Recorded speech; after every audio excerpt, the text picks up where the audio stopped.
হে গাইছ, এয়া চাওক এটা ঘটনা কিহেৰে কি কৰি পেলাইছে চাওক, মই দেখুৱাইছোঁ আপোনাক। এয়া চাওক, চাইছে বস্তুটো?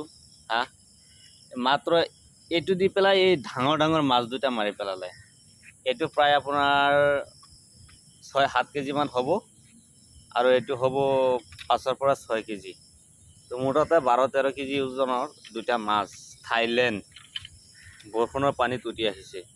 ইমানে বৰষুণ হৈছে ৰাতি, মানে উপায় নাই আৰু বৰষুণৰ পানীত উটি আহিছে। আৰু এই দুইটা এই বস্তুটো দি পেলাই এই দুটা মাছ মৰা হৈছে। চাওক, আইডিয়াটো কৰক, কেনে কাম কৰি পেলালে ন।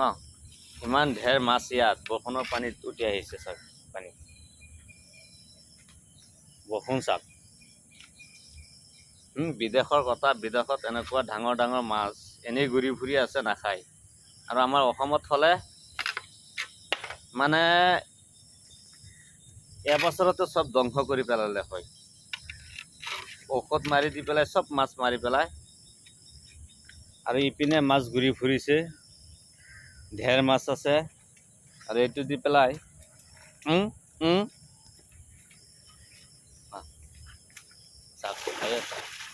ইমান ডাঙৰ মাছ, মাছ দুটাক বান্ধি পানীত ৰখা হৈছে।